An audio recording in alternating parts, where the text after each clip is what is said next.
Sometimes I wake up before dawn and I think it's still night.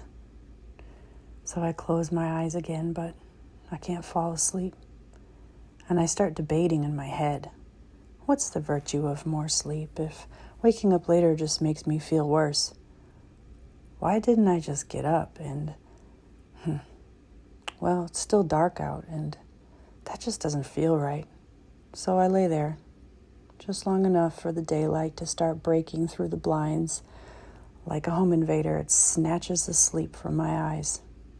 I rise. The cats tumble over each other trying to get my attention. It's only 6 a.m., but I don't want to condition them to expect me to feed them before I'm ready. Still, how do they know? They can't even wear watches. They can't read clocks, but they know. They know it's 15 minutes past 5 p.m. and that I should have fed them already. So they do parkour in the kitchen to make their point. And I wonder, why aren't we that sensitive to what matters? We oversleep for work, we miss flights, we forget to write down our dreams because we promise we'll remember them when we wake up in the morning. But it is morning. It's just still dark out. Today, though, I actually got up a little before 6. And it didn't feel so bad, which is funny because so much of life right now feels so bad. It made me think about the promise of abundant life in Christ. How so many people long for death, but the escape doesn't come when they want it. So they white knuckle it a little longer. Maybe what we really need isn't escape. Maybe what we need is to tap into life, the abundant kind.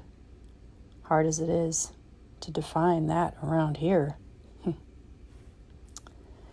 Maybe at nearly half a century years old, I'll finally believe myself when I wake up early and remember how much worse it feels to go back to sleep than to rise in the dark.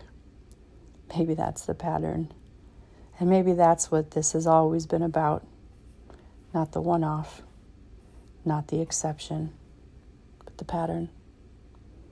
And if I can see the pattern, maybe I can change. Maybe the chaos in my heart and my mind and my mornings can shift because I see it now. How panic rushes in like pins and needles just under my skin, how my brain turns to static, how I feel like I'll fall into an abyss if I don't hurry up and figure it out. And the worst part is, the trigger is often nothing. A cupboard left open, an alarm going off, the neighbor kid at the door. Why does it undo me? I don't know, but I can see it now. And maybe if I see it, I can put it down. Because how do you let go of something you don't even know you're holding? Maybe if I can get out of survival mode, if I can get a little distance from the doom I keep bracing for, I'll find myself again. Because I don't think this is really me, this constant falling, but at least I see it. And that is something. I think a lot of people never even see it.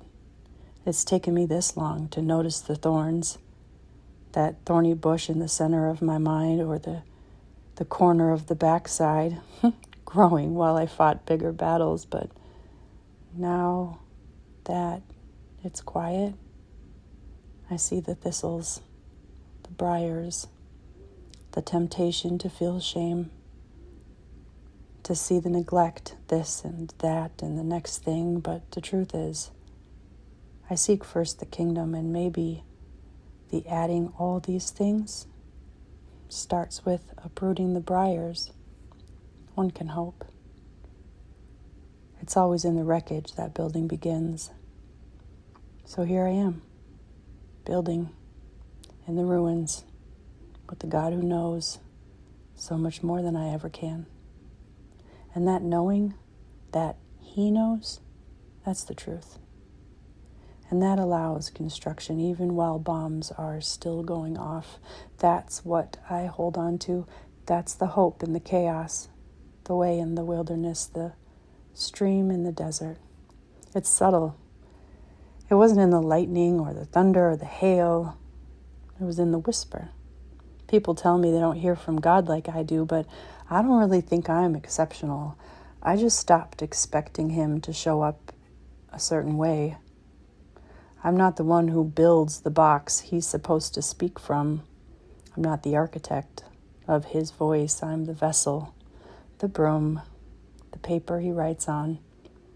So I started to expect him in the places I least expected, and even then, his ways don't look like mine, which is hard. We want God to show up the way we want him to.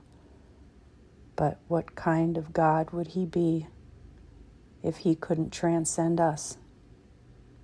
That's the hard part. The humility.